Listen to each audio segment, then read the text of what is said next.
I hope you all are having a great week. The next thing in your packet looks like this. It's kind of just a test prep packet. It is also on your Google Classroom. Everything that I'm showing you has been posted to Google Classroom and will show up on the day that it was originally assigned throughout the week. If you would like to do it online, that would be great. The review and the test are in Big Ideas. They are scheduled to go out, I believe, on Wednesday and Thursday. So you could also get online and do those on Big Ideas if you would rather. Just remember, if you do anything online, you need to turn in your scratch paper or your workout pages so that we can give you extra credit or bonus points if necessary, or at least partial credit if you maybe don't simplify all the way. Okay. Converting. We love converting. On the first slide, you're converting a fraction into a decimal and to a percent. Now the percent circle is pretty dark, so we'll just kind of write on top. Okay, so remember to convert from a fraction to a decimal, you're going to divide numerator divided by denominator. Again, I'm just going to do my work on here because it's easier for me just to keep it all in one place and it's easier for you to see. When I type 5 divided by 8 into my calculator, I'm going to get 0.625. When I want to convert from a decimal to a percent, I have 0.625 multiply by 100, which simply moves your decimal 2 places to the right. So my answer for this would be 62.5%. Okay, you can do the other 3. I just know it. Converting a decimal into a percent and a fraction. Again, it's a little dark, so we'll just kind of do our work around it. We have 0.95 times 100, or move the decimal 2 places to the right, which would be 95%.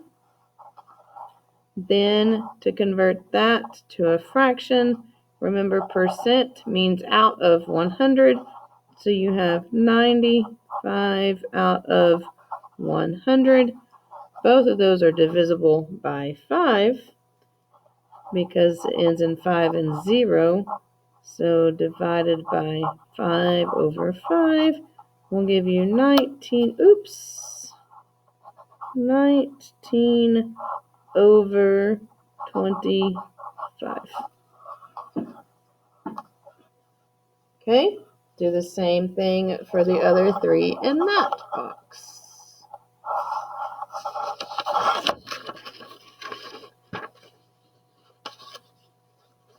So these are a little hard to read, but they're in there. I'm going to go ahead and tell you the problems first.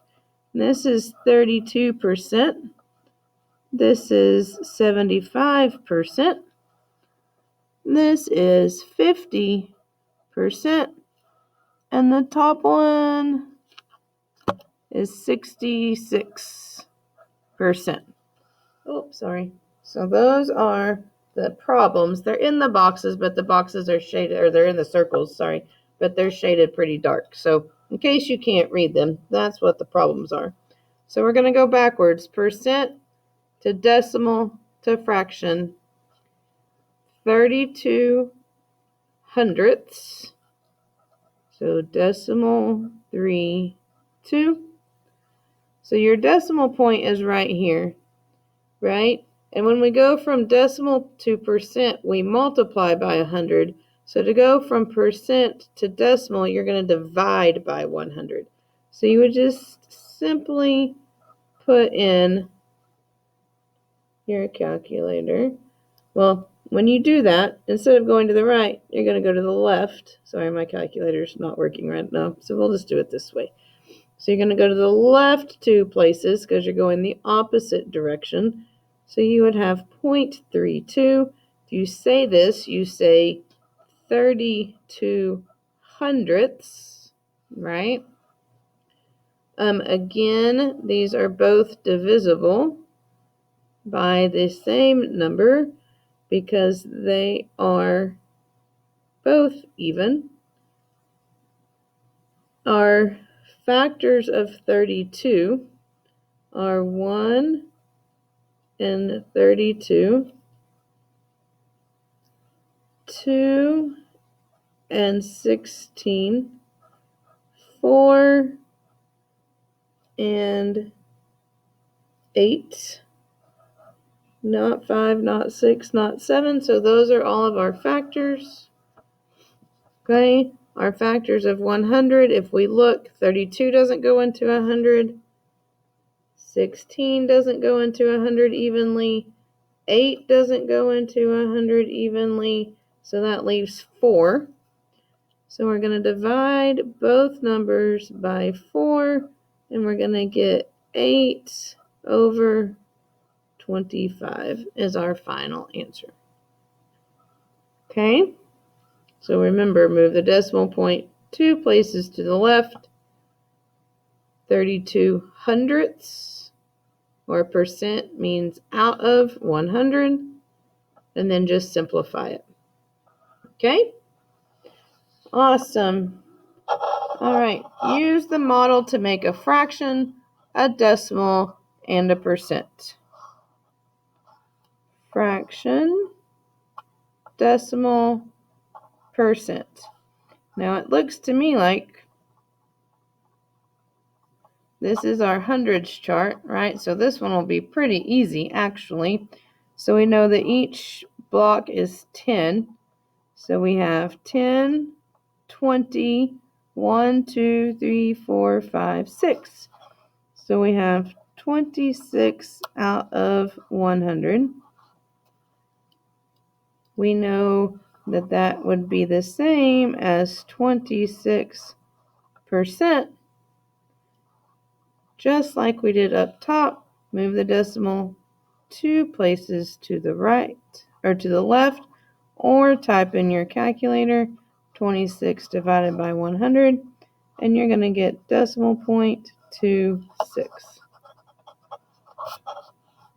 Okay, 26%, 0.26, and 26 hundredths are all the same. We could simplify this and get, let's see, 26 divided by 2. If you divide by 2 on both, you would get 13 over 50. 13 over 50 if you wanted to simplify it. We could write smaller so you can see that. 26 over 100, which equals 13 50ths. But if you keep it as the hundredths, then you can figure out these other numbers easier. Okay? This one's going to be a little tricky, right?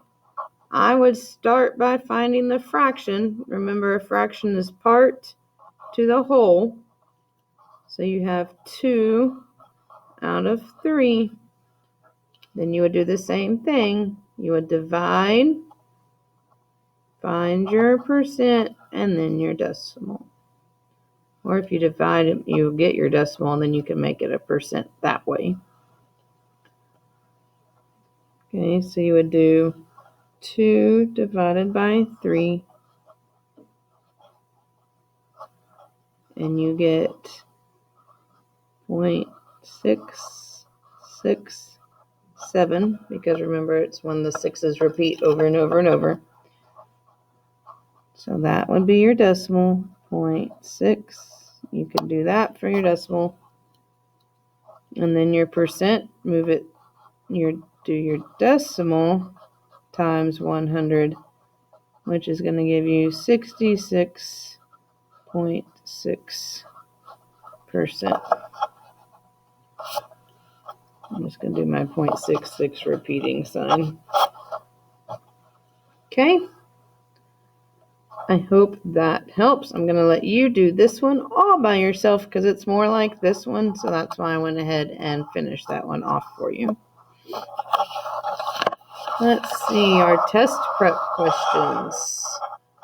Which pair of numbers is represented by the shaded part of the model, and explain your thinking? Well, remember this, like I said before, the fraction is going to be the part to the whole. So you have 2, 1, 2, 3, 4, 5 out of 5, or 2/5. If you write that in your calculator, 2 divided by 5, that's going to be 0.4.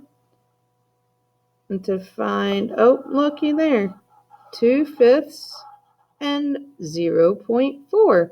And that's perfect. We don't even have to find the percent. So B is your answer. Explain what I did. Okay, you do that part. So you're going to kind of have to do the same thing here. 2 out of 3. 2 out of 3 equals 66 2/3%. You would have to tell us, you're going to find which one is not true. 3 out of 5. 3 out of 5 is 60%. 10 out of 20 is 5%. 6 out of 24 is 25%. Which statement is not true?